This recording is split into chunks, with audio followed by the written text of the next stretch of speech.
The gates of Askell Colony groaned open under a storm-choked sky, rusted joints weeping from decades of acid rain and neglect. Moss covered the synthetic bone walls. Ghost light flickered in the wind, drifting like lost fireflies across a place that should have never been remembered, let alone revisited. Captain Mera Vance stepped inside, her boots crunching broken ration packs and shattered communicator beads. Her breath fogged in the air. The atmosphere was breathable, barely, but every inhale tasted like copper and old sorrow. She shouldn't have come.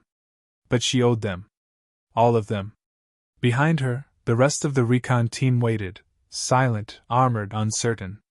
Not one of them had been alive during the fall of Askell. They only knew what the vids told them. A desperate outpost. Alien refugees. A human relief squad that went dark. And then, nothing. The aliens called it cursed. The humans? Forgotten. Except her. A flicker of motion caught Mera's eye. She raised her rifle. Nothing. Just a shredded banner flapping in the storm. United Galactic Relief Corps, we breathe together. That old motto made her stomach churn. She was 8 when the distress signal first came. Her mother, Commander Vera Vance, had answered it. Her mom never came back. Echo unit, check perimeter, Mera ordered into comms. Her voice was tight. Controlled. No emotion. No history. Copy. Movement near the old biolabs. Looks like shadows. Not funny, Echo. Wasn't joking. She hated that place already. They reached the central plaza. A monolith still stood there, a 12-meter statue of a human offering water to an emaciated Trillic child.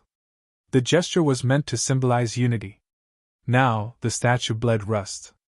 Under it, vines coiled like veins. And something had written across the base in dark, oily blood. We remember who tried.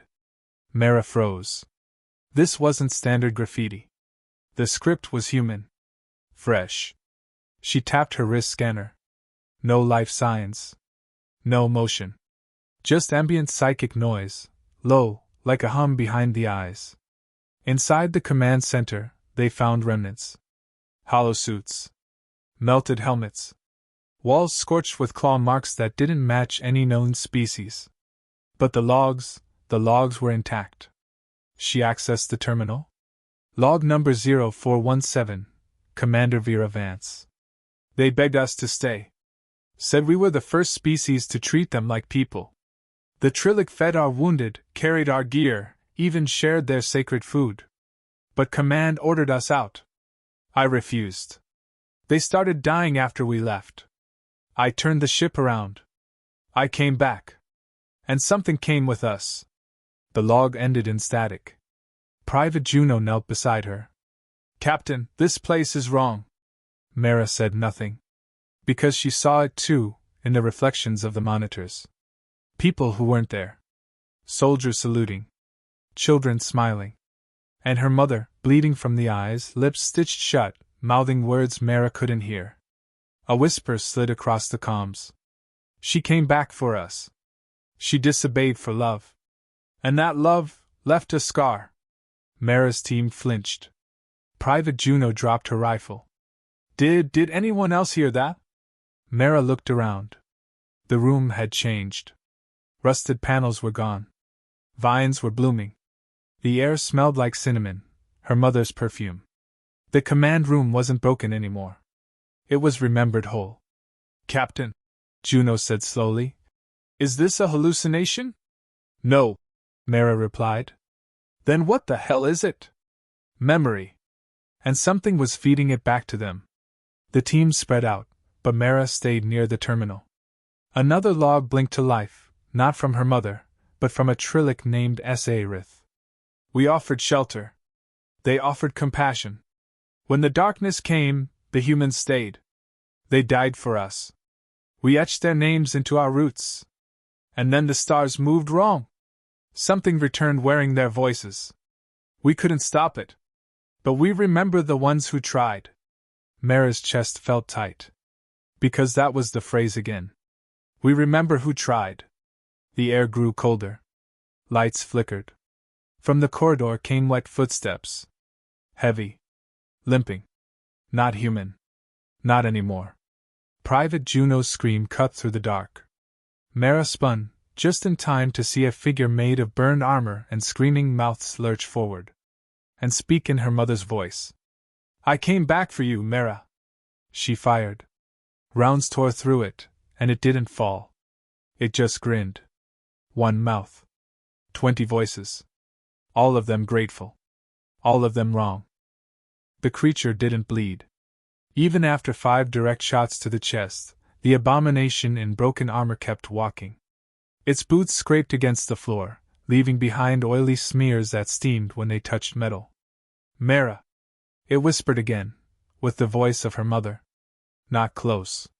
Too perfect. Too rehearsed. Like someone had studied her mother's final logs and was now wearing her grief like a uniform. Private Juno grabbed Mera's arm. "That's not human. That's not even her. We need to go. Backtrack to the shuttle," Mera barked. "Ma'am, we came in through collapsed tunnels. We're boxed in." The lights overhead stuttered. The statue outside, the one of the human and Trillic, was moving. Slowly turning its head, even as its bronze skin cracked. "We remember," it said aloud. Juno screamed. The recon team regrouped in the old infirmary. 3 soldiers now. Out of 6. Private Lang hadn't screamed. He just walked off into the fog silently. No one followed.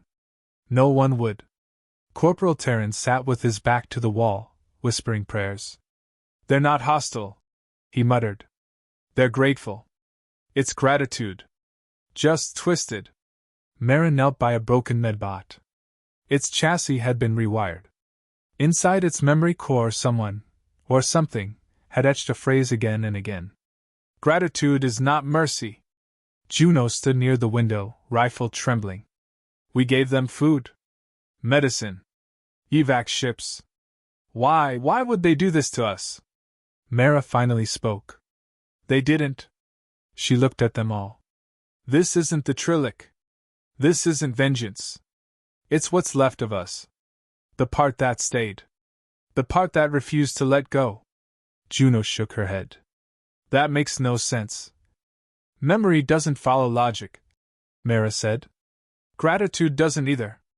Outside, something screamed. Not in pain. In joy. Askell Colony was shifting. Walls remembered as clean corridors were reverting to burnt-out husks. The moment you turned your back on a hallway, it changed behind you. Like walking through someone else's dream. They reached the observatory, once used for stellar navigation, now a shrine. Hundreds of helmets were placed on pedestals, arranged in careful rows. Human. Trillic. Even Varn. Each one marked with a symbol, 2 hands clasped. "It's a graveyard," Terran whispered. "No," Mera said. "It's an altar." In the center was a console. Still active. A voice hummed from it, glitching and melodic. "We remember who tried. We built this memory. So you would never be forgotten." Juno stepped closer, transfixed. "Don't," Mera warned. Too late. The moment Juno touched the console, her body arched. Eyes wide. Lips trembling. A hologram burst to life around her. Flashes. A firefight. Trillic civilians shielding human soldiers. Juno whispered. "They died protecting us." And then she collapsed. Mera grabbed her, checked her pulse. Alive. But barely conscious. Overloaded. "This whole place is a broadcast," she said. "It's not killing us. It's trying to preserve us. By showing us the truth?" Terran asked. "This isn't truth, it's weaponized nostalgia." Mera met his eyes. "Or it's a ghost that doesn't know it's dead." They carried Juno toward the old comms relay. Mera's plan was forming. She knew this colony. Knew its systems. Knew what her mother would have done. They reached the relay tower. Still intact. Still online. But inside, someone waited. A figure in old GRC armor. Helmet off. Her mother's face. Eyes empty. Skin paper white. You left us, Mera. No. You left me. Mera stepped forward, lowering her rifle. I was a kid. I didn't make that choice. And yet you returned. The figure smiled. Behind her, the screens lit up, replaying old transmissions. Her mother's final message. The Trillic welcoming them. The fire. The screams. And then, silence. You came back, the figure said.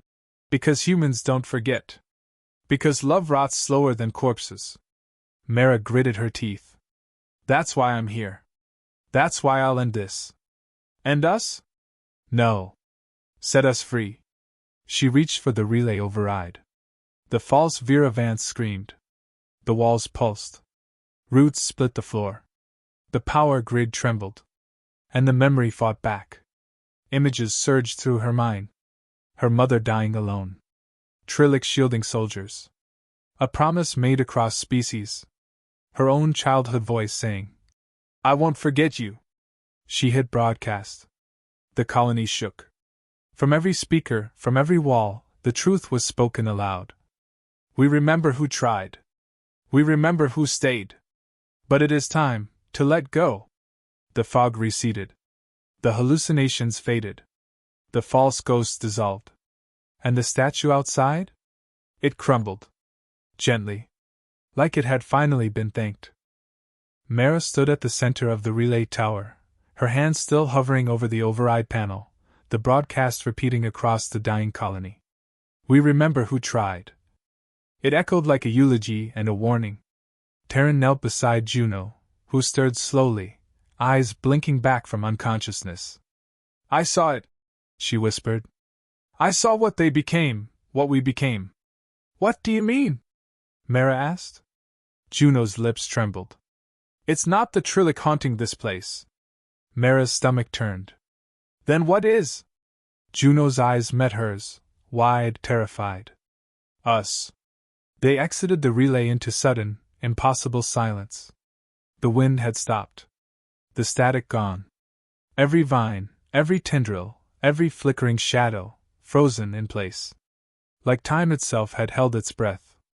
Even the fog was still. Only one thing moved, the statue at the plaza center, now melted halfway into the ground, as if retreating from the weight of the broadcast. But in its place rose something new. A shape forming out of mist and memory. A monument, built entirely of bones. Human bones. Trillic bones. Arranged with care. Like an offering. And at the top, a face. Mera's mother's. Eyes closed. Peaceful. Preserved by grief. Juno whispered. They're trying to honor us. Terrence shook his head. No. They're trying to be us. Mera's jaw clenched. The pieces began to fall into place. The broadcasts. The hallucinations. The gratitude that felt like drowning. They weren't just remembering the humans who died here. They were reconstructing them. A low hum began to rise. Not mechanical. Psychic. A resonance in the chest cavity. It pulsed through the air, through the bones, through the skin. Mera felt it in her teeth. Juno grabbed her head. It's too much. The world shifted. Suddenly, they weren't standing in the colony anymore. They were inside a memory. Perfect. Reconstructed. A field hospital at dawn. The air smelled of antiseptic and flowers. Trillic nurses moved through the rows of beds, tending to wounded soldiers. Mera saw herself as a child, sitting beside her mother. Drawing. This isn't real, she whispered. But it felt real. Every heartbeat. Every word. The memory played out like a recording. And then it warped. The colors deepened. The nurses turned to look at her. Not at the child Mera, her. Now. Present. They spoke in perfect unison. You stayed. You saved us. Now stay forever. The walls began to bleed. The scene rotted around her. Flowers shriveled. Wounded soldiers dissolved into piles of metals. And the nurses? Their eyes vanished. Leaving only mouths. Whispering. Gratitude is forever. Mera screamed and tore herself out of the hallucination, falling back into reality, gasping, sweating. Juno and Terran were down on the ground, both unconscious. Only she remained, standing before the monument of bone, now fully formed. And at its base, the entity stood. A massive figure of light and shadow, neither alien nor human, made from fragments, voices, memories. It was not the Trillic. It was not the humans. It was the collective trauma of Askell Colony. All of them, bound by the last thing they all felt: gratitude.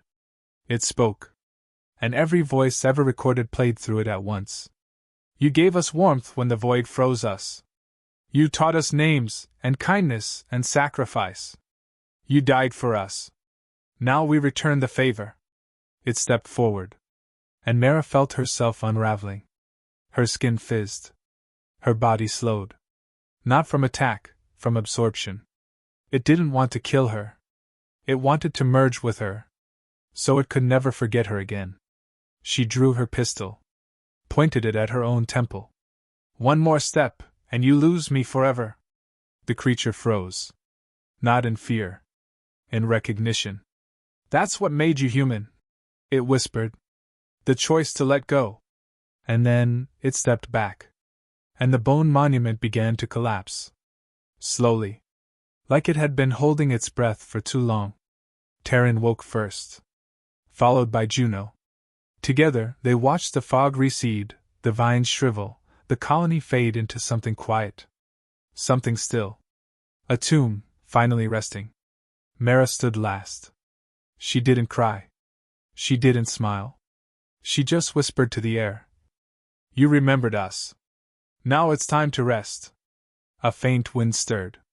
The first real one they'd felt. No static. No grief.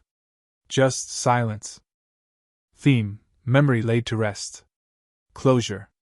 The horror ends not with destruction, but with mutual forgiveness. The colony was still. For the first time since stepping onto Askell's haunted soil, Mera could hear her own breathing, no voices, no whispers, no footsteps that didn't belong. They walked the halls in silence. Juno, pale and shaking, still clutched the tattered child's drawing she'd picked up from the relay room floor, a human and a Trillic holding hands under a sun that no longer shined. Terran hadn't spoken since waking. But they all understood. The entity, the presence, the anomaly that haunted the colony wasn't malevolent. It had been grieving. A psychic scar stitched from war, compassion, and death, sustained by memory too powerful to decay. And now? Now it was dissolving. The trio returned to the central plaza, where the monument of bones had once stood. Nothing remained. Just ash blowing across cracked stone. Mera knelt and brushed her fingers through it. It was warm. Not fire warm. Skin warm. A final touch. A farewell. She opened the last data log recovered from the Corps' black box. Commander Vera Vance, final entry. If we die here, let it be for something. Let it be remembered. Not just that we tried, but that we were kind. The galaxy doesn't reward kindness. It forgets it. But maybe, just maybe, our ghosts won't. Mera closed the file. They didn't, Mom, she whispered. They remembered. They boarded the dropship with the sun, real or not, rising behind the colony ruins. The ship's AI, silent since landing, flickered online with a strange reverence. Recording mission summary. Status: hostile anomaly neutralized. Entity classification: non-aggressive. Sentient memory structure. Summary: colony liberated through closure. Upload to UGC archives? Y/N. Mera hesitated. Then tapped Y. Some stories weren't for fear. They were for remembrance. As they broke atmosphere, Juno finally spoke. Do you think that thing is really gone? Mera nodded.